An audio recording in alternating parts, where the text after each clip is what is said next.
결혼기념일의 거짓말. 비가 예고도 없이 내리던 저녁이었다. 현관문을 닫자마자 축축한 공기가 따라 들어왔고 벗어둔 우산에서 물방울이 또르르 바닥을 굴렀다. 주방 시계는 8시를 조금 넘겼고 테이블 위에는 낮에 받아둔 택배 상자가 여전히 그대로였다. 흰 리본이 매달린 작은 상자, 남편이 보낸 메시지와 함께 도착한 그 선물. 올해는 꼭 일찍 들어오겠다고 했던 사람. 그러니까 내 남편은 오전에 갑자기 출장을 잡혔다며 미안하다는 말만 남긴 채 공항으로 떠났다. 전화기 액정에 뜬 마지막 문장은 짧았다. 내일 돌아오면 그때 같이 축하하자. 스피커에서 빗소리를 키워놓고 거실 등을 하나씩 끄자 집은 금세 어두워졌다.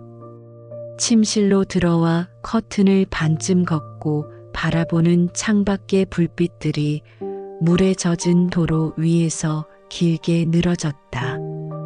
기념일 저녁인데도 배달앱을 열 용기도 나지 않아. 나는 택배 상자만 손에 든 채 침대 가장자리에 앉았다.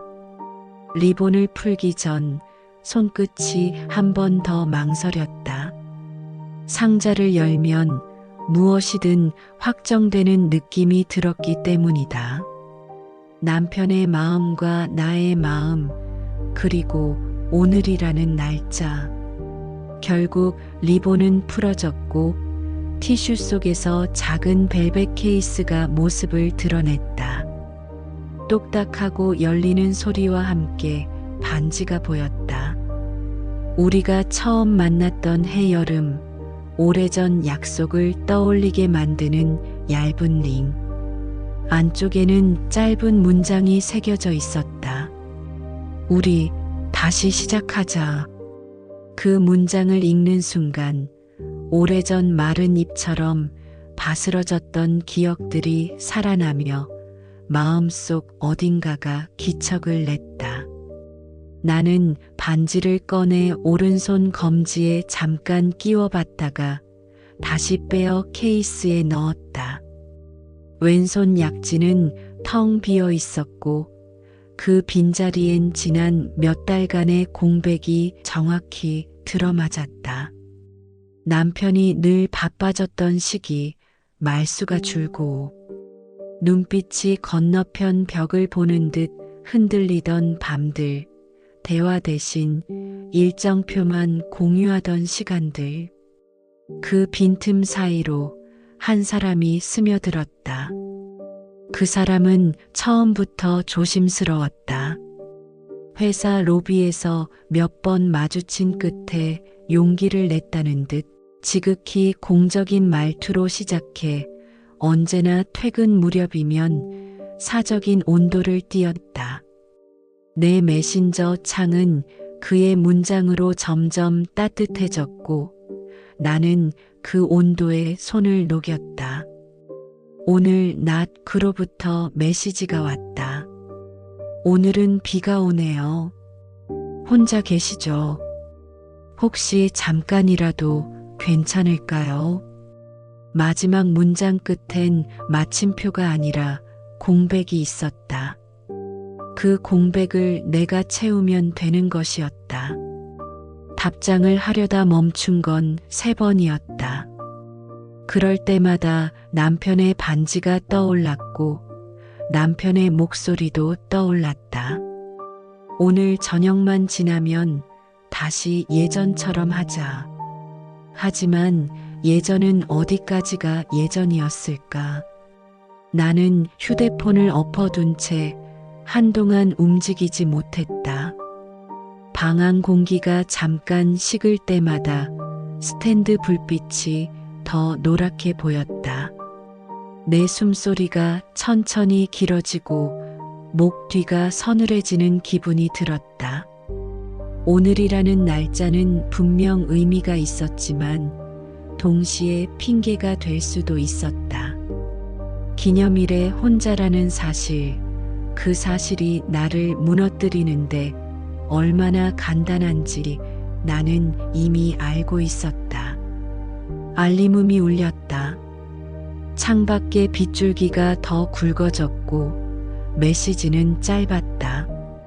집 앞 골목이에요. 비가 많이 와서요. 괜찮다면 편의점 앞에서 기다릴게요. 그는 내 대답이 없어도 기다리겠다는 말은 하지 않았다. 대신 나는 그가 기다릴 거라는 걸 알았다. 그리고 그가 기다린다는 사실만으로도 내 마음이 어느 방향으로 기울고 있는지 알아차렸다. 작은 가방에 휴대폰을 밀어넣고 거울 앞에 섰다. 거울 속 내 얼굴은 오늘따라 낯설었다. 눈 밑 그림자가 길었고 입술색이 조금 옅었다. 화장을 고쳐야 할지 아니면 그냥 나갈지 그 결정마저도 오늘은 유난히 무게가 있었다. 나는 문득 침대 쪽을 돌아보았다. 벨벳 케이스는 여전히 열려 있었고 반지는 그곳에서 고요히 빛났다. 덮을까? 그대로 둘까? 결국 나는 덮지 않았다. 덮는다는 건 오늘을 닫는 일 같아서 그럴 자신이 나지 않았다. 현관에서 구두를 꺼내 신으려던 순간 문득 놓고 나가면 안 될 것 같은 기분이 들어 휴대폰을 다시 꺼냈다. 화면엔 미수신 통화 하나가 떠 있었다. 남편이었다. 몇 분 전 통화 버튼을 누르지 못한 채 나는 잠깐 눈을 감았다. 벨소리가 울리기 전에 메시지가 하나 더 도착했다. 나 지금 올라가는 중이에요. 비 멈추면 말 걸까 했는데 그냥 올라갈게요. 심장이 한 박자 늦게 뛰었다. 초인종을 누르지 않겠다는 말은 없었다. 문득 남편의 선물 상자가 떠올랐다. 괜히 거실로 돌아가 그 상자를 두 손으로 감싸 쥐었다. 아무 의미 없는 동작인 줄 알았는데 손끝에 반지의 차가움이 닿는 순간 머릿속이 새하얘졌다. 지금 이 문이 울린다면 나는 무엇을 먼저 숨겨야 할까? 테이블 위에 리본, 열려있는 벨벳 케이스, 커튼 사이로 스며드는 비 냄새, 내 심장 소리, 그리고 온일. 복도에서 바스락거리는 발소리가 들렸다. 엘리베이터 문이 닫히는 소리와 함께 누군가의 발걸음이 내 집 번호 앞에서 멈춘 것 같았다. 동시에 휴대폰 화면이 켜졌다. 화면 위에는 두 개의 이름이 겹쳐 떠올랐다. 하나는 남편, 하나는 그 사람. 두 개의 점이 서로를 향해 움직이는 지도처럼 알림은 같은 순간에 도착했다.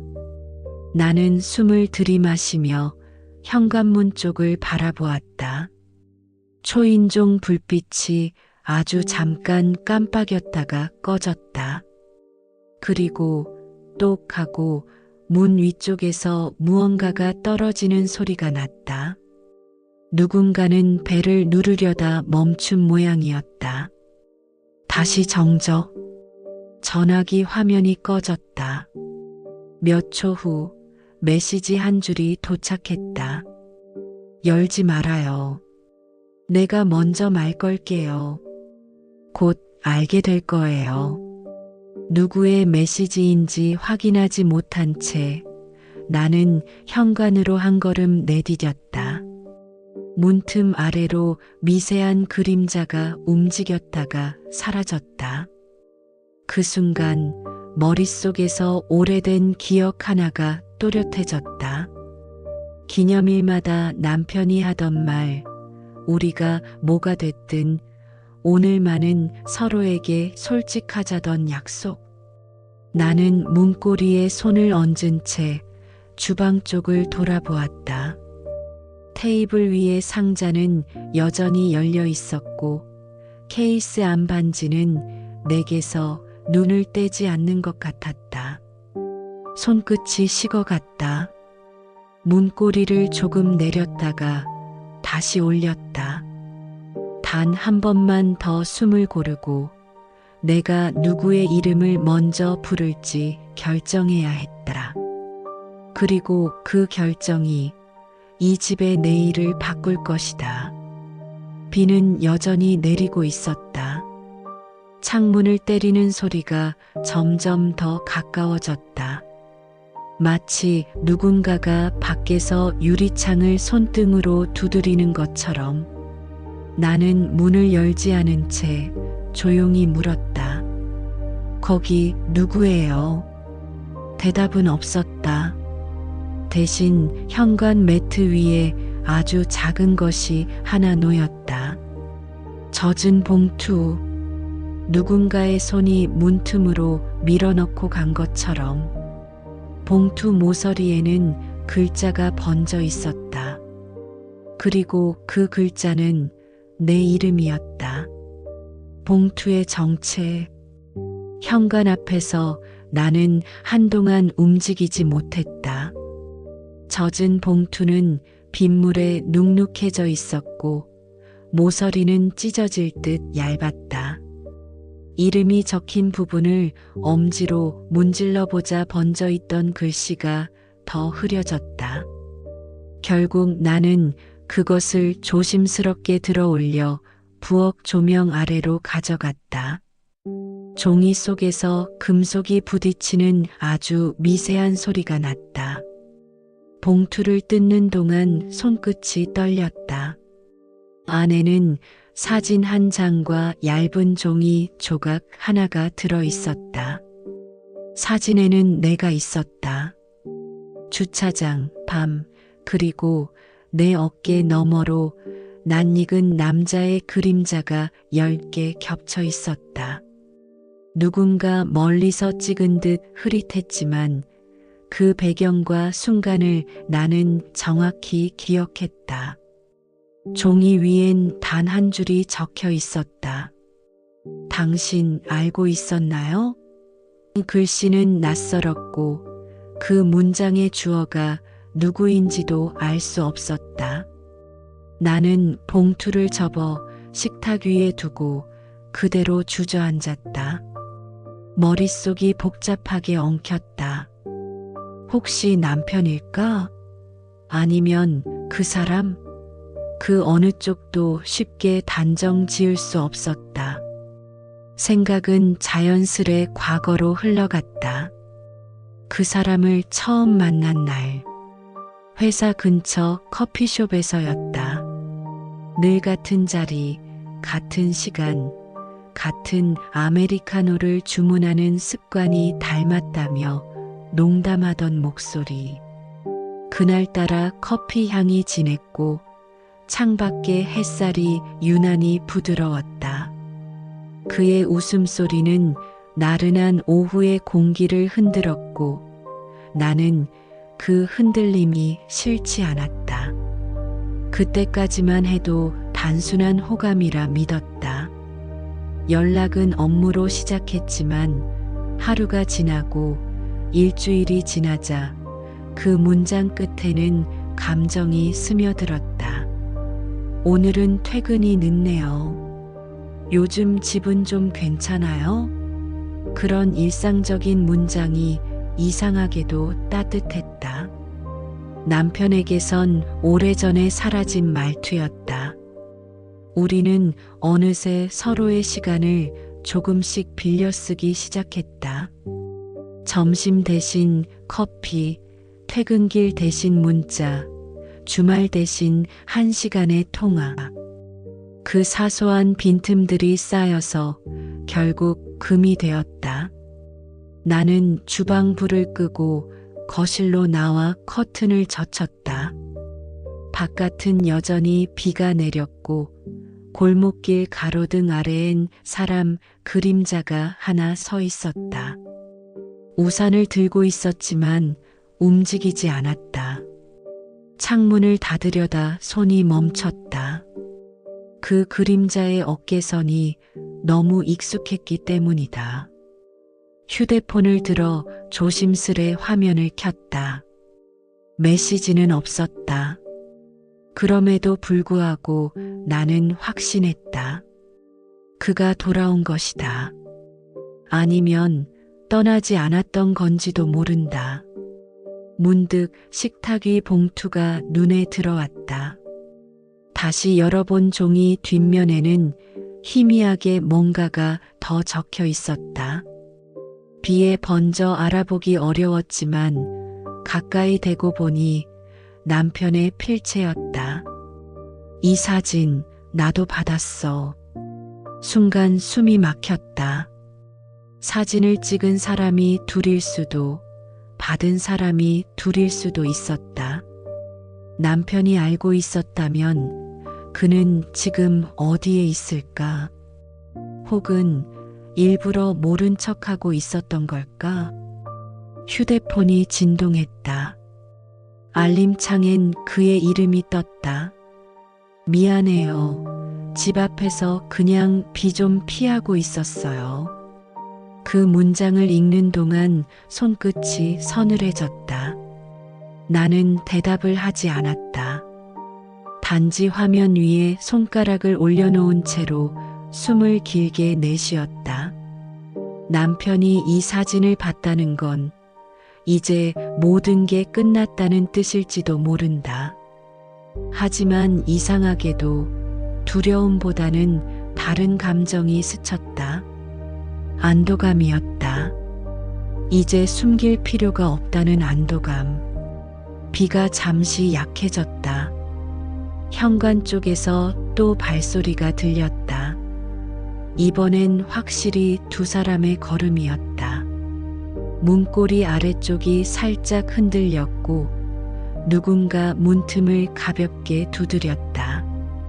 저예요. 낮게 깔린 목소리, 그 사람의 것이었다. 그런데 그 바로 뒤에서 들려온 또 다른 목소리는 내 심장을 멈추게 했다. 나도 왔어. 남편이었다. 그 짧은 한 문장이 집안의 공기를 완전히 바꿔놓았다.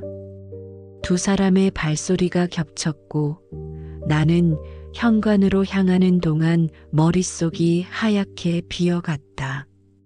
어떤 문을 먼저 열어야 할까? 누구의 눈을 먼저 봐야 할까? 초인종 불빛이 동시에 켜졌다가 꺼졌다. 세상의 모든 소리가 사라진 듯했다. 그 순간 나는 깨달았다.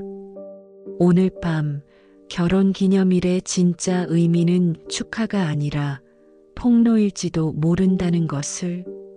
문이 열리는 순간 초인종 불빛이 꺼지고 문틈으로 차가운 공기가 밀려 들어왔다.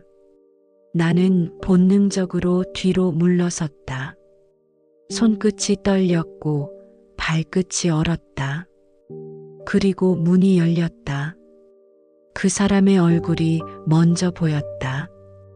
젖은 머리카락, 젖은 어깨, 손에 쥔 우산에서 물방울이 바닥에 떨어졌다. 그의 시선은 조심스러웠지만 곧바로 나를 향하지 않았다. 대신 내 어깨 너머를 바라보았다. 그 시선이 향한 곳, 바로 남편이었다. 문밖 어둠 속에서 한 걸음, 또 한 걸음. 남편의 구두가 젖은 복도를 밟는 소리가 무겁게 울렸다. 그 두 발소리가 겹쳐지자 공기 중에 알 수 없는 긴장이 흘렀다. 세 사람 모두 말이 없었다. 침묵은 오래 끌지 않았다. 남편이 먼저 입을 열었다. 생일 선물 받았어? 낮고 평온한 목소리였지만 어딘가 조금씩 금이 가 있었다. 나는 아무 말도 하지 못했다. 남편은 내 옆을 지나쳐 거실로 들어왔다. 젖은 코트를 벗으며 말했다. 이렇게까지는 안 하려 했는데. 그 문장은 내 가슴을 갈랐다. 그가 손에 든 것은 사진이었다. 내가 아까 봉투에서 본 바로 그 사진. 하지만 그 사진의 뒷면에는 또 다른 문장이 적혀 있었다. 이 사람 당신 아내랑 만나요. 나는 숨이 막혔다. 남편이 그 사진을 든 채 나를 바라봤다. 눈빛이 아주 조용했지만 그 조용함이 오히려 두려웠다. 언제부터야? 그 질문 하나에 모든 것이 무너졌다. 변명할 말은 떠오르지 않았다. 그 순간 그 사람이 나서서 말했다. 전부 제 잘못입니다. 그만 남편은 그를 가로막으며 웃었다. 잘못? 그 단어로 이게 정리될 줄 알아요? 그의 목소리가 낮게 깔리며 점점 거칠어졌다. 나는 그 둘 사이에 서 있었지만 한쪽으로도 기울 수 없었다. 남편의 눈에는 분노보다 슬픔이 먼저 있었다. 내가 뭐가 부족했는데. 그 말이 가슴을 찔렀다. 나는 대답하지 못했다. 대신 눈물이 흘렀다. 하지만 그 눈물이 죄책감 때문인지 두려움 때문인지는 나 자신도 알 수 없었다. 남편이 고개를 돌려 그 사람을 바라봤다. 그럼 당신은? 짧은 정적. 당신은 대체 뭘 믿고 이 여자를 만난 거죠? 그는 잠시 숨을 고르고 대답했다. 그녀는 외로웠어요. 그 한마디가 공기를 멈추게 했다. 외로웠다는 말. 남편의 눈빛이 흔들렸다. 그리고 낮게 웃었다. 그 말, 내가 했던 말이야. 그는 소파 위로 던지듯 사진을 놓았다. 내가 외롭다고 말했을 때 당신은 듣지 않았어. 그 말에 나는 숨이 멎었다. 남편은 내게 다가와 천천히 말했다. 난 이미 알고 있었어. 며칠 전부터. 내가 집에 없는 시간, 전화를 받지 않는 시간, 그게 전부 기록으로 남더라. 그의 손에는 통화 내역이 찍힌 종이와 CCTV 캡처 사진이 있었다. 그는 모두 다 알고 있었다. 근데 이상하지? 알고 있었는데도 계속 기다렸어. 오늘까지만은 변명이라도 듣고 싶었거든. 나는 입을 열었지만 목이 막혀 소리가 나오지 않았다. 그가 내 손목을 살짝 잡았다. 말해봐. 사랑이었어? 그 한 문장. 나는 고개를 들지 못한 채 조용히 말했다. 몰랐어요. 그게 뭐였는지. 남편은 웃었다. 몰랐다는 건 결국 인정이야. 그는 손을 놓고 현관 쪽으로 걸어갔다. 이 집은 그대로 두고 가. 난 내일 정리할게. 그 순간 그 사람이 한 걸음 나서며 말했다. 그녀를 탓하지 말아요. 내가 먼저 남편이 멈춰서서 그를 바라봤다. 당신 이름이 뭐죠? 윤수입니다. 남편이 천천히 고개를 끄덕였다. 윤수 씨, 세상에는 건드리면 안 되는 밤이 있어요. 오늘이 그 밤이었고요. 말이 끝나자마자 그는 문을 열고 나갔다. 빗소리가 다시 쏟아졌다. 남편의 뒷모습이 계단 밑으로 사라질 때까지 나는 움직이지 못했다. 윤수가 내 쪽으로 다가와 조용히 말했다.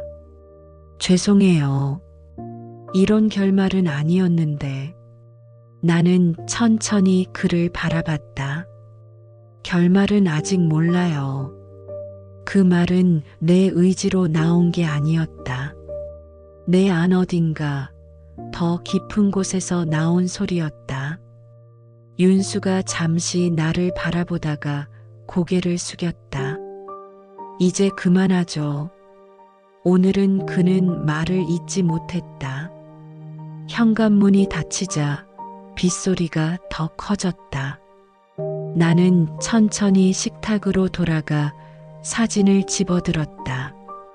사진 뒤편에 문장이 젖어 있었다.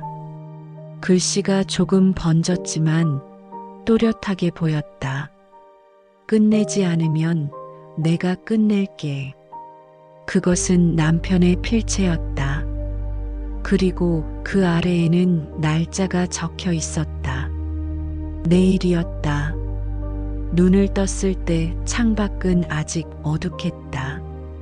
빗소리는 그쳤지만 공기엔 여전히 축축한 냄새가 배어 있었다. 머리가 무겁게 짓눌렸고 어제의 장면이 조각난 꿈처럼 번갈아 떠올랐다. 남편의 얼굴, 젖은 구두, 사진, 그리고 마지막 문장. 끝내지 않으면 내가 끝낼게. 그 문장이 귓가에서 계속 울렸다. 침대맡 휴대폰 화면엔 새벽 4시 30분이 찍혀 있었다. 전화를 걸까 아니면 기다릴까? 윤수의 이름도 남편의 이름도 손가락 아래서 번갈아 떨렸다. 결국 아무것도 누르지 못한 채 침대에서 일어났다. 부엌엔 남편이 벗어두고 간 젖은 코트가 그대로 걸려 있었다. 주머니 안에는 차키, 서류 봉투 하나, 그리고 낯선 USB가 들어 있었다. 나는 조심스럽게 노트북을 켜고 USB를 꽂았다. 폴더 하나가 열렸고 그 안엔 영상 파일 3개가 있었다. 첫 번째 파일을 클릭하자 화면에 주차장 CCTV가 떴다. 시간은 일주일 전 밤 10시. 거기엔 나와 윤수가 함께 있었다. 두 번째 파일은 회사 복도, 세 번째는 카페. 모든 장면이 서로 다른 각도에서 찍혀 있었다. 누가 찍은 걸까? 화면 구석엔 보안회사 로고가 찍혀 있었지만 그 밑엔 남편의 이름이 파일 주인으로 표시돼 있었다. 숨이 막혀 노트북을 덮었다. 머릿속이 하얘졌다. 그가 며칠 전부터 알고 있었다는 말이 떠올랐다. 하지만 이 정도로 알고 있었다는 건 이미 오래전부터 나를 지켜봤다는 뜻이었다. 그건 단순한 의심이 아니라 계획이었다. 나는 USB를 다시 주머니에 넣고 거실을 서성였다. 창밖엔 여전히 흐린 하늘이 펼쳐져 있었고 골목엔 택배차 한 대가 서 있었다. 그 순간 문자가 울렸다. 번호는 저장되지 않은 낯선 번호. 오늘 오전 혼자 계시죠?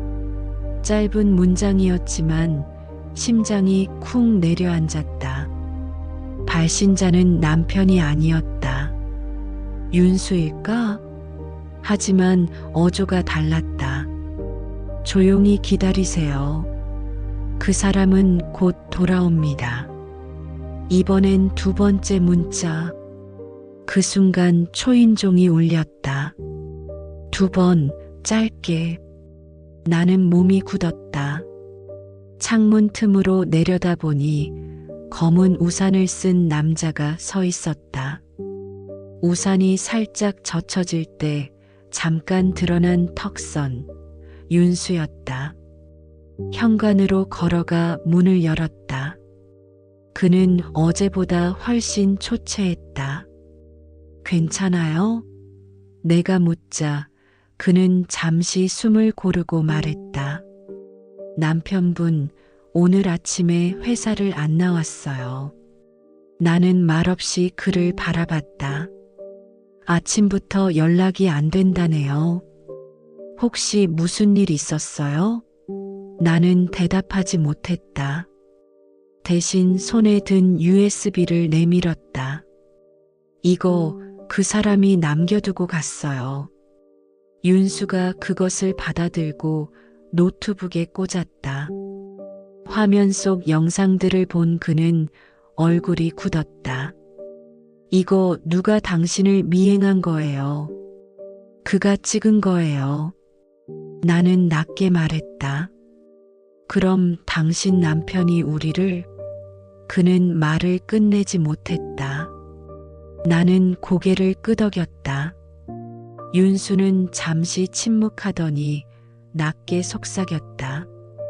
이건 단순히 질투가 아니에요. 이런 식으로 추적하는 건 이미 준비돼 있었다는 거예요. 그의 말에 등줄기가 서늘해졌다. 그때 또다시 초인종이 울렸다. 이번엔 더 길게 2번. 나는 윤수를 바라봤다. 열지 마요. 그는 창문으로 다가가 아래를 내려다봤다. 이번엔 우산을 쓴 남자가 아니었다. 헌 옷처럼 축 늘어진 코트 차림에 누군가가 서 있었다. 얼굴은 모자를 눌러써서 보이지 않았다. 윤수가 휴대폰을 꺼내 카메라로 확대해 보려는 순간 그 사람은 천천히 고개를 들었다. 그 얼굴은 남편이었다. 나는 비명을 삼켰다. 윤수가 재빨리 현관으로 다가갔다. 잠깐만요. 먼저 말이라도. 그러나 문틈 사이로 들어온 것은 목소리가 아니라 봉투였다. 어제와 똑같은 젖은 봉투. 이번엔 봉투 위에 글자가 선명했다. 지금 나를 만나러 와. 아래에는 주소가 적혀 있었다.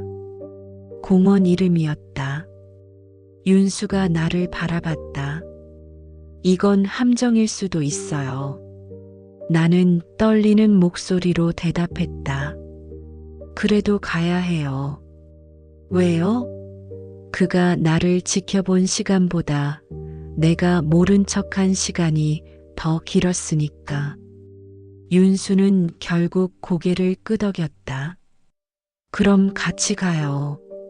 나는 작은 가방을 들고 현관문을 닫았다. 골목을 빠져나오며 뒤돌아봤을 때 건물 창문 사이로 누군가의 그림자가 스쳤다. 그게 남편인지 또 다른 누군가인지는 알 수 없었다. 차 안에서 윤수는 한마디도 하지 않았다. 대신 창밖만 바라보았다. 비는 그쳤지만 도로 위엔 여전히 물자국이 남아 있었다. 공원 입구에 도착했을 때 그는 차를 세웠다. 기다릴게요. 혹시 무슨 일 있으면 바로 전화해요. 나는 고개를 끄덕이고 차 문을 열었다. 공원엔 사람 하나 없었다. 나무 잎사귀가 젖은 냄새를 풍기며 떨어지고 있었다. 벤치 하나가 보였다. 그 위에는 하얀 종이 한 장이 바람에 흔들리고 있었다. 종이엔 짧은 문장. 돌아왔구나. 그때 내 휴대폰이 울렸다. 발신자 이름이 떴다. 남편. 나는 천천히 통화 버튼을 눌렀다. 왔네. 목소리는 너무나 평온했다. 왜 이러는 거예요? 이건 복수가 아니야. 그냥 끝을 보려는 거야. 그가 말을 이어갔다. 근데 웃기지 않아?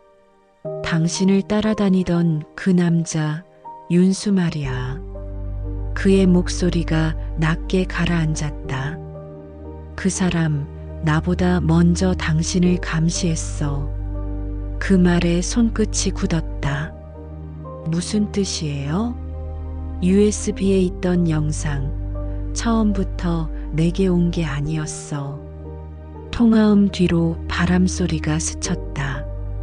당신 곁엔 내가 아닌 또 다른 눈이 있었던 거야. 전화가 끊기자 뒤쪽 숲길에서 발소리가 들려왔다. 천천히 일정한 속도로 다가오는 발소리. 나는 돌아서서 그 방향을 바라봤다. 어둠 속에서 윤수가 걸어 나오고 있었다. 하지만 그의 손엔 우산이 없었다. 대신 젖은 코트를 입고 있었다. 그 코트는 남편의 것이었다. 그림자의 정체. 숲길 사이로 윤수가 걸어왔다. 그러나 그 모습은 내가 기억하는 윤수와 달랐다. 표정도 걸음도 그리고 눈빛도. 그는 어딘가 이질적이었다. 다가올수록 확신이 섰다. 그 코트는 분명 남편의 것이었다. 윤수 씨 왜 그걸 입고 있어요? 나는 조심스레 물었다. 그는 대답하지 않았다. 대신 천천히 고개를 들어 나를 바라봤다. 그가 내게 줬어요. 낮게 깔린 목소리. 그러나 그 속엔 묘한 떨림이 섞여 있었다. 그가 당신 남편. 윤수는 코트 깃을 잡아당기며 말했다. 오늘 아침 그 사람을 만났어요. 내 심장이 한번 크게 뛰었다. 그 사람은 나를 기다리고 있었어요. 그리고 이 코트를 내게 건네주면서 이렇게 말했죠. 이제 내 차례야. 나는 한 발짝 물러섰다. 무슨 소리예요? 윤수는 잠시 침묵하다가 웃었다. 하지만 그 웃음은 어딘가 낯설었다. 당신은 모를 거예요. 나도 그 사람에게 속고 있었으니까. 그의 시선이 멀어졌다. 처음부터 나를 당신에게 접근시키게 만든 사람은 당신 남편이었어요. 그 말이 떨어지는 순간 머릿속에서 무언가가 터졌다. 무슨 말이에요? 윤수가 천천히 내게 다가왔다. 나도 몰랐어요. 그때까진 그냥 우연이라고 믿었죠. 커피숍에서의 첫 만남도 회식 자리에서의 대화도. 근데 나중에 알았어요. 그가 내게 돈을 줬다는 걸. 그의 눈빛이 흔들렸다. 그가 내게 말했어요. 그 여자는 이미 외로움에 익숙하다. 그저 들어주는 척만 해주면 돼. 숨이 막혔다. 나는 믿을 수 없다는 듯 고개를 저었다. 그럴 리 없어요. 그건 사실이에요. 윤수가 말을 끊었다. 난 처음엔 단순한 역할이었어요. 당신의 마음을 움직이는 실험이었죠. 그 사람은 당신이 언제 어떤 말을 들으면 무너지는지를 알고 싶어 했어요. 그는 나를 이용했고 나는 그걸 나중에서야 깨달았어요. 그의 눈가가 젖어 있었다. 그런데 이상했어요. 시간이 지나면서 나도 진짜로 당신을 좋아하게 됐어요. 그게 그 사람의 계획을 망쳤죠. 나는 뒤로 한 걸음 더 물러섰다. 그럼 지금은 왜 여기 있는 거예요? 윤수는 고개를 숙였다. 그가 나를 협박했어요. 당신에게 모든 걸 털어놓지 않으면 당신을 해치겠다고. 그는 주머니에서 하나의 종이를 꺼냈다. 젖은 종이 위엔 짧은 문장이 적혀 있었다. 진실을 말하지 않으면 둘 다 죽는다. 남편의 필체였다. 공원 안쪽에서 바람이 불었다. 나뭇가지가 부딪히는 소리 사이로 먼 곳에서 천천히 다가오는 또 다른 발소리가 들렸다. 윤수는 그 소리에 반응하며 고개를 돌렸다. 왔네요. 그의 목소리는 거의 속삭임이었다. 나는 두려움과 분노가 뒤섞인 채 물었다. 누가요? 그는 내 손을 붙잡으며 말했다. 당신이 아직 사랑한다고 믿는 사람. 그때 어둠 속에서 남편이 모습을 드러냈다. 검은 셔츠, 젖은 머리, 그리고 미소. 둘 다 아직 여기에 있네. 그는 고요하게 말했다. 윤수가 그를 향해 한 걸음 나섰다. 당신이 시킨 일이었죠. 당신이 날 이용해서 남편이 말을 끊었다. 그게 사랑인 줄 알았어? 내가 그녀를 이해한다고 믿었겠지. 근데 난 알고 있었어. 너도 결국 나와 똑같았다는 걸. 그는 주머니에서 무언가를 꺼냈다. 반지였다. 결혼기념일 반지.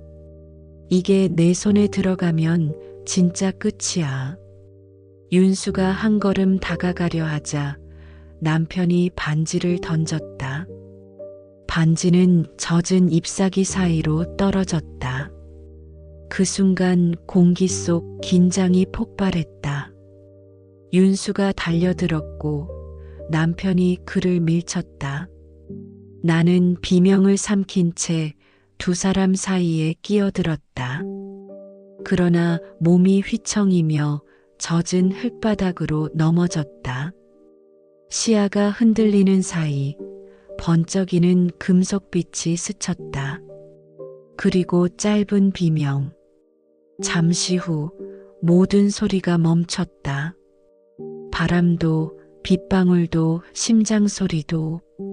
눈을 뜨자 윤수가 바닥에 주저앉아 있었다. 그의 손에는 칼이 쥐어져 있었고 그 앞에는 남편이 쓰러져 있었다. 윤수는 멍한 눈으로 나를 바라봤다. 그가 먼저 그의 말은 끝나지 않았다. 나는 무릎을 꿇고 남편의 몸을 끌어안았다. 차가웠다. 하지만 그의 입가엔 이상하리만큼 평온한 미소가 번져 있었다. 그리고 그의 주머니 속에서 작은 녹음기가 흘러나왔다. 재생 버튼이 눌리며 남편의 목소리가 흘러나왔다. 이건 마지막 기록이다. 오늘 모든 게 끝날 거다. 누가 이걸 듣든 진실은 하나뿐이다. 배신은 반복된다. 녹음은 거기서 끊겼다. 윤수가 손에서 칼을 놓으며 말했다. 내가 그를 죽이려던 게 아니에요. 나는 그를 바라봤지만 말이 나오지 않았다. 하늘에서 다시 빗방울이 떨어지기 시작했다. 공원 가로등이 깜빡였고 그 순간 남편의 눈이 천천히 감겼다. 나는 그 자리에서 일어났다. 발밑에 떨어진 반지가 반짝였다. 그것을 집어들자 손끝이 떨렸다. 윤수가 물었다. 이제 어떻게 할 거예요? 나는 반지를 손안에 쥐며 말했다. 이건 아직 끝이 아니에요. 멀리서 경찰차 사이렌 소리가 들려오기 시작했다. 윤수가 고개를 돌렸고 나는 반지를 조용히 주머니에 넣었다. 진실은 내가 말할게요. 그러나 머릿속 어딘가에서 울리던 남편의 마지막 말이 사라지지 않았다. 배신은 반복된다. 나는 문득 깨달았다. 남편이 죽은 게 끝이 아니라 시작일지도 모른다는 걸. 그리고 그 시작은 지금 내 안에서 다시 피어나고 있었다. 경찰은 그날 새벽 공원에 도착하자마자 현장을 봉쇄했다. 나는 흙바닥에 앉은 채 아무 말도 하지 못했다. 손바닥엔 반지가 남편의 체온처럼 남아 있었고 눈앞의 광경은 현실이 아닌 것처럼 멀게 느껴졌다. 당신이 그를 찔렀습니까? 형사의 질문이 들렸지만 나는 대답하지 못했다. 대신 시선을 옆으로 돌리자 윤수가 수갑을 찬 채 차가운 눈빛으로 앉아 있었다. 그는 아무 말도 하지 않았다. 그가 침묵을 선택한 순간 모든 의심은 나에게로 쏠렸다. 그날 이후로 내 삶은 하나도 제자리로 돌아오지 않았다. 신문엔 복수극의 끝, 기념일의 비극 같은 제목이 붙었다. 회사에도 친구들에게도 아무에게도 전화를 걸 수 없었다.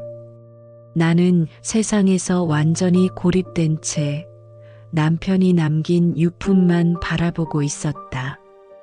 책상 위에는 경찰이 돌려준 그의 휴대폰과 녹음기, 그리고 하나의 봉투가 있었다. 봉투엔 단 한 줄, 남편의 필체로 적혀 있었다. 이건 내가 들어야 할 이야기야. 손끝이 떨렸다. 녹음기의 재생 버튼을 눌렀다. 잠시 잡음이 섞이더니 남편의 목소리가 들렸다. 이걸 듣고 있다면 나는 이미 이 세상 사람이 아니겠지. 그의 목소리는 차분했다. 윤수는 처음부터 내 실험이었어. 하지만 실험은 곧 통제를 벗어났지.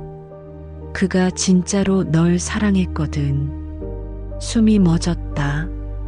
나는 알고 있었어. 내가 언제 외로워질지, 어떤 말에 눈빛이 흔들릴지. 그 모든 걸 내가 만들었어. 하지만 마지막은 그가 만들어버렸지. 녹음기 속의 목소리가 잠시 멈추더니 다시 낮게 이어졌다. 그리고 이제 내가 뭘 선택할지 보고 싶어? 그 말이 끝난 순간 녹음은 끊겼다. 나는 그 자리에 멍하니 앉아 있었다. 이건 단순한 복수가 아니었다. 그는 자신의 죽음조차 계획 속에 포함시켰다. 며칠 후 경찰에서 연락이 왔다. 부검 결과가 나왔습니다. 이상한 점이 있습니다. 형사의 목소리는 조심스러웠다. 상처 각도가 누군가 뒤에서 찌른 흔적이 아니라 스스로 찌른 것 같습니다. 그 말에 머리가 하얘졌다. 무슨 뜻이에요? 자살이라고요? 확답은 아직 어렵습니다. 그런데 현장에서 발견된 칼엔 당신의 지문이 없었습니다. 형사는 말을 맺지 못했다. 대신 다른 사람의 지문이 있었어요. 그리고 그건 사라진 사람의 것이었습니다. 사라진 사람? 윤수가 체포된 이후 그를 이송하던 경찰차가 사고를 당했습니다. 운전한 형사는 의식을 잃었고 윤수는 행방불명입니다. 그 말을 듣는 순간 손끝이 식어갔다. 남편은 죽었고 윤수는 사라졌다. 그럼 나는 지금 누구의 계획 안에 있는 걸까? 그날 밤 집으로 돌아오니 현관 앞에 작은 상자가 놓여 있었다. 리본도 이름도 없는 상자. 조심스럽게 열자 안에는 반지가 하나 들어 있었다. 그 반지는 분명 남편의 것이었다. 하지만 안쪽 각인에는 다른 문장이 새겨져 있었다. 이제 내 차례야. 나는 그대로 주저앉았다.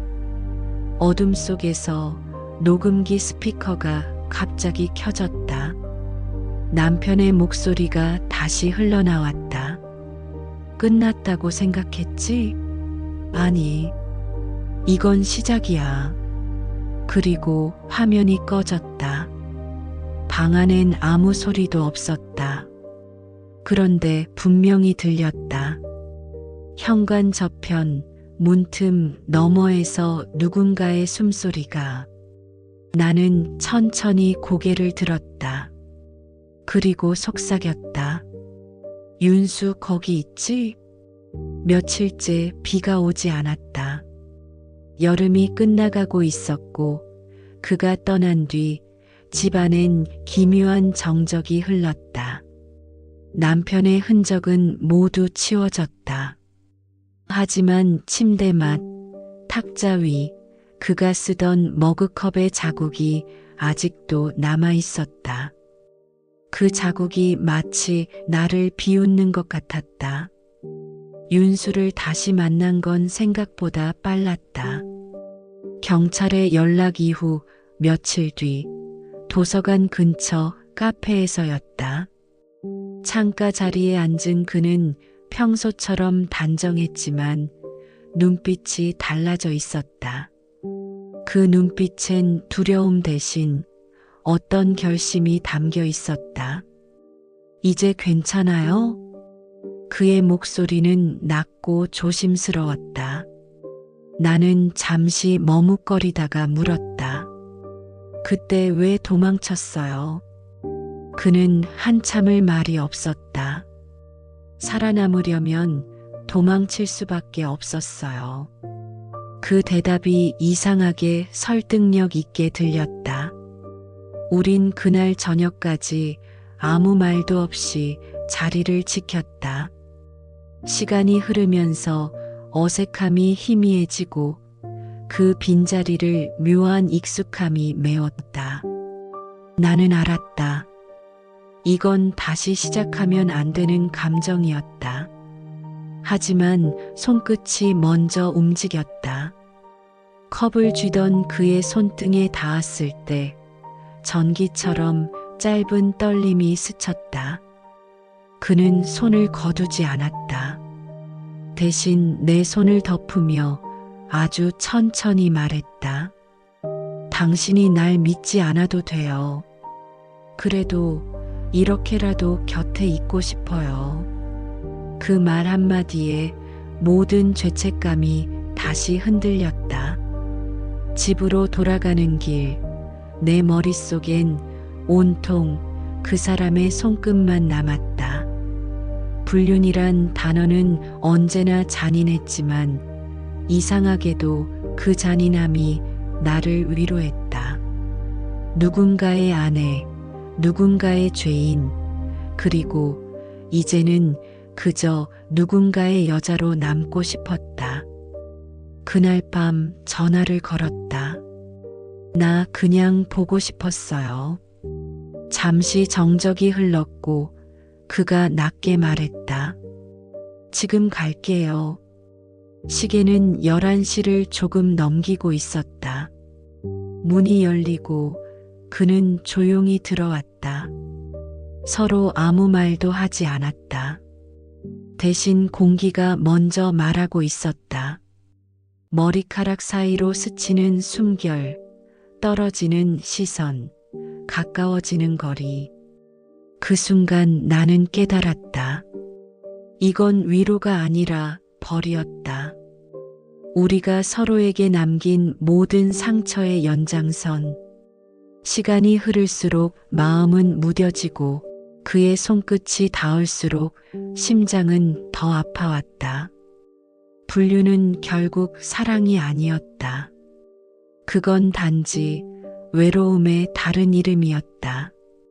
그가 떠난 뒤 방 안엔 긴 여움만 남았다.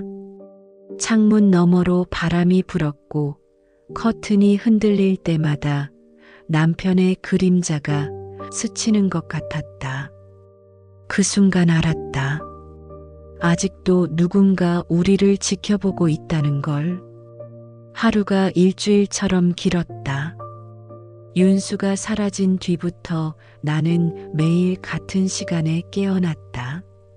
새벽 3시, 창밖은 여전히 어둡고 바람은 멈춰 있었다. 남편이 죽고 윤수가 도망친 이후 세상은 아무 일도 없던 듯 돌아가고 있었지만 내 시간은 멈춰 있었다.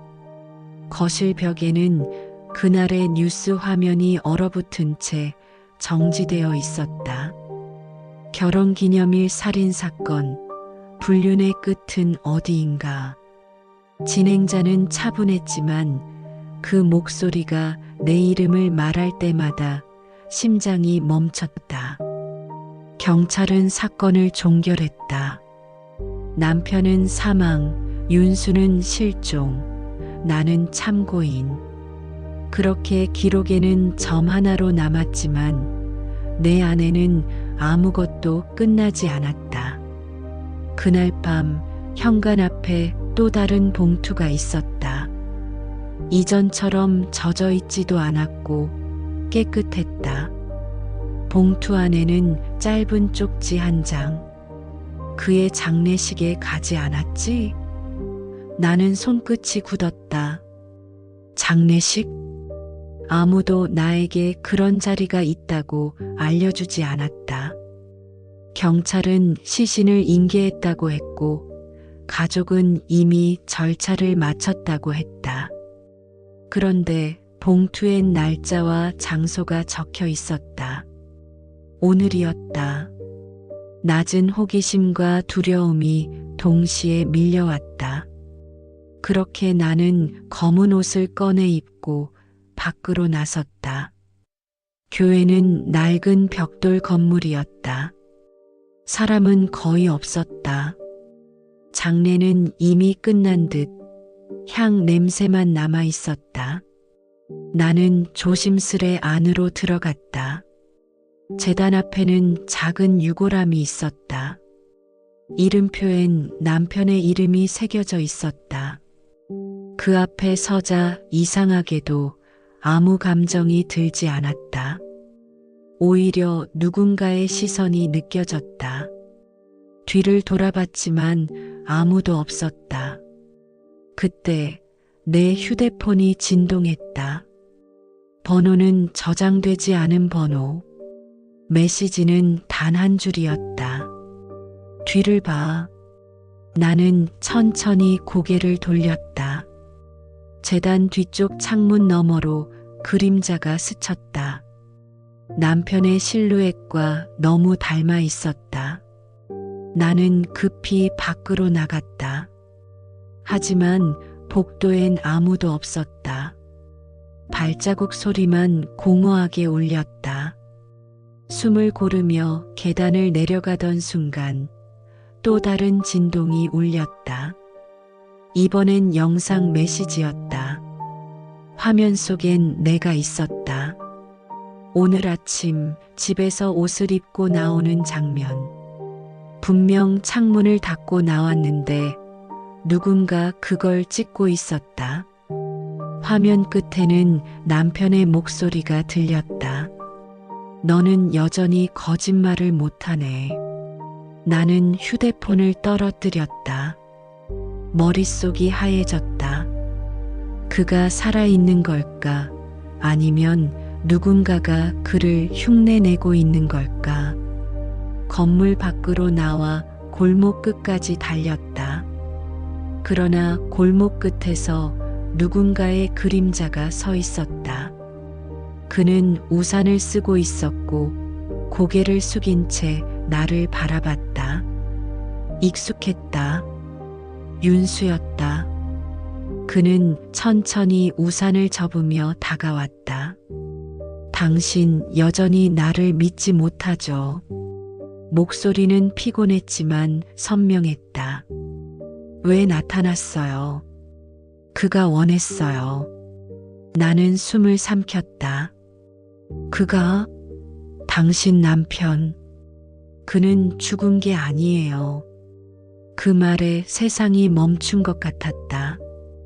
윤수는 계속 말했다. 그는 나에게 연락했어요.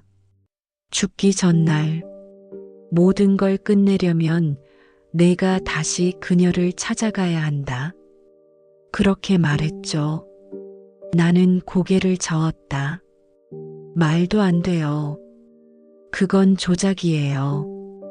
윤수는 잠시 나를 바라보다가 조용히 웃었다. 그럼 이건요? 그는 주머니에서 휴대폰을 꺼내 내게 영상을 보여줬다. 화면 속엔 병원 침대에 누워있는 남편의 모습이 있었다. 산소호흡기와 붕대, 그리고 그가 손으로 직접 쓴 메모 한 장. 나는 죽지 않았다. 너희 둘 다 내일보다. 나는 무너져 내렸다. 윤수는 천천히 내 어깨를 붙잡았다. 그는 당신을 이용했고 나를 조종했어요. 지금은 우리가 그 사람의 이야기 안에 갇힌 거예요. 그럼 지금 우리가 하는 이 대화도 그래요. 어쩌면 이것도 그가 짜놓은 시나리오일지도 몰라요. 바람이 불었다. 골목 끝에 가로등이 흔들렸고 불빛이 윤수의 얼굴을 스쳤다. 그 눈빛엔 분명 두려움이 있었다. 그가 다시 돌아왔어요. 그리고 이번엔 진짜로 당신만을 향했어요. 윤수가 그렇게 말한 순간 내 휴대폰이 또 울렸다. 발신자 이름 남편. 나는 화면을 바라보며 중얼거렸다.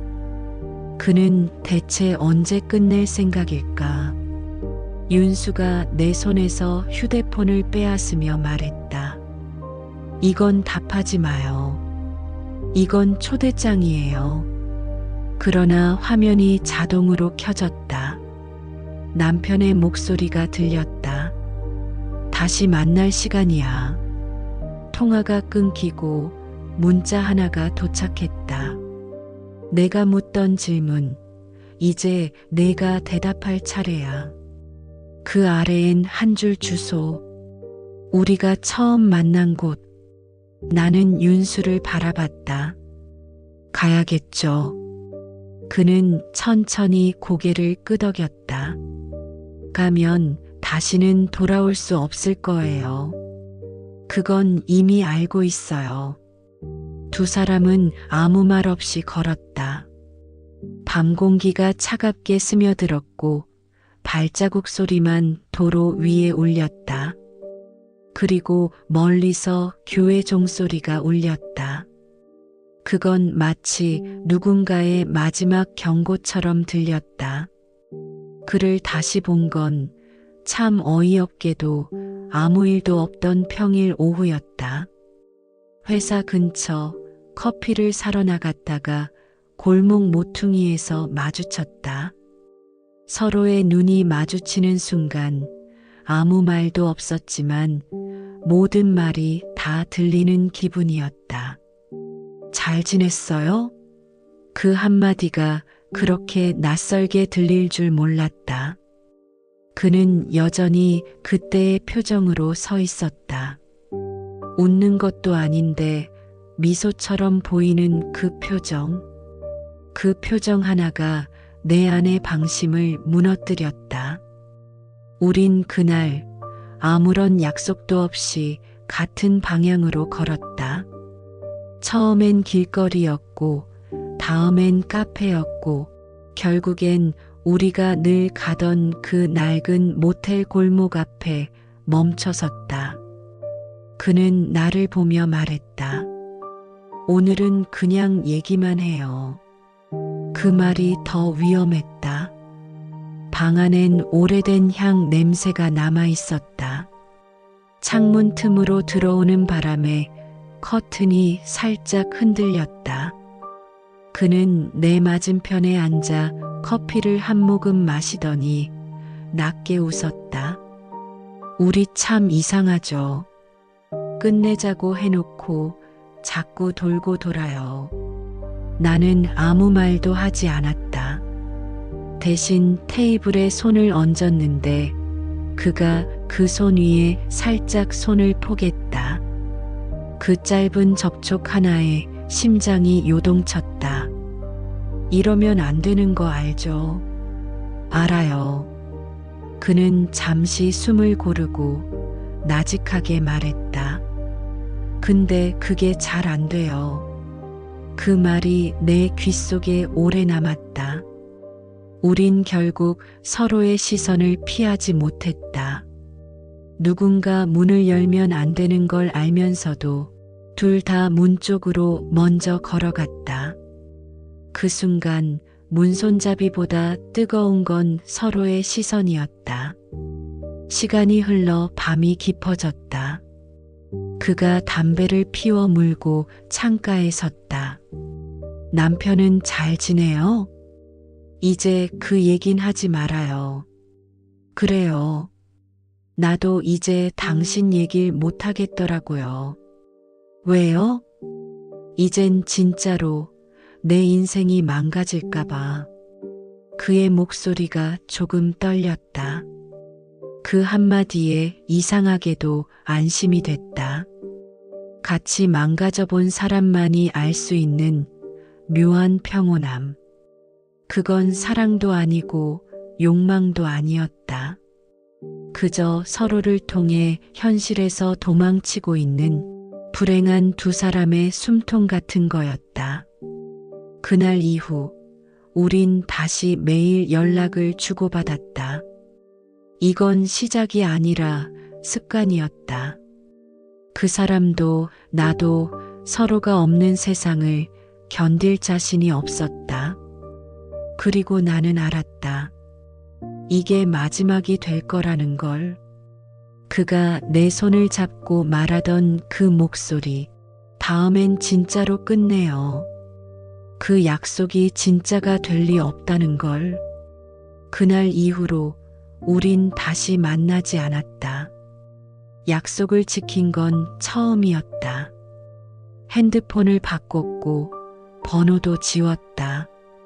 그런데 이상했다. 지운 번호는 금세 잊히는데 그 사람의 목소리만은 지워지지 않았다. 출근길 버스 안에서 들리는 낮은 웃음소리에도, 카페 스피커에서 흘러나오는 음악 속에서도, 가끔은 남편의 말투 속에서도 그 사람의 그림자가 섞여 있었다. 그렇게 몇 달이 흘렀다. 나는 평범하게 일하고 평범하게 웃었다. 남들은 내가 행복해졌다고 했다. 하지만 아무도 몰랐다. 그 평범함이 얼마나 가짜였는지를. 밤이 되면 여전히 습관처럼 휴대폰을 열었다. 없다는 걸 알면서도 메시지함을 확인했다. 그리고 매번 같은 생각을 했다. 이 사람은 지금 어디서 뭘 하고 있을까? 그리움은 죄처럼 깊었고 미련은 습관처럼 남아 있었다. 봄이 다시 오던 날 나는 우연히 그를 다시 봤다. 마트 계산대 줄 몇 사람 건너에 서 있던 그는 그대로였다. 머리카락이 조금 짧아졌고 손엔 생수 한 병이 들려 있었다. 그가 나를 알아봤는지는 모르겠다. 그냥 잠깐 눈이 마주쳤을 뿐인데 가슴이 미친 듯이 뛰었다. 그는 아무 말도 하지 않았다. 그저 계산을 마치고 조용히 나갔다. 나는 뒤돌아보지도 못했다. 그날 밤 꿈을 꿨다. 그가 내게 와서 말하던 그 목소리. 이제 괜찮아요. 우린 충분히 사랑했어요. 눈을 뜨니 새벽이었다. 창문 너머로 빗방울이 떨어지고 시계는 4시를 가리켰다. 그 시각은 우리가 처음 만났던 시간이었다. 나는 조용히 웃었다. 그래, 이제 진짜로 끝내자. 그렇게 말했지만 마음은 여전히 거기 있었다. 사랑이라 부를 수 없었던 감정. 하지만 그 어떤 사랑보다 뜨거웠던 시간. 그건 이제 우리 둘만 아는 비밀이 되었다. 그리고 다음 날 아침 현관 앞엔 작은 봉투 하나가 놓여 있었다. 내 이름이 적혀 있었다. 안에는 종이 한 장, 그리고 그가 쓰던 펜의 잉크 냄새. 짧게 단 한 문장만 적혀 있었다. 그래도 난 여전히 당신 편이에요. 그 문장을 읽는 순간 눈물이 흘렀다. 그건 후회도 미련도 아니었다. 그냥 그 사람다운 마지막 인사였다. 나는 봉투를 접어 서랍 깊숙이 넣었다. 그리고 조용히 속삭였다. 이제 정말 잘 가요. 창밖에서 햇살이 비쳤다. 그 햇살이 잠시 내 손등 위에 머물렀다가 사라졌다. 그 순간 알았다. 정말 끝난 게 아니라 이제야 비로소 우리가 서로를 놓아주는 중이라는 걸.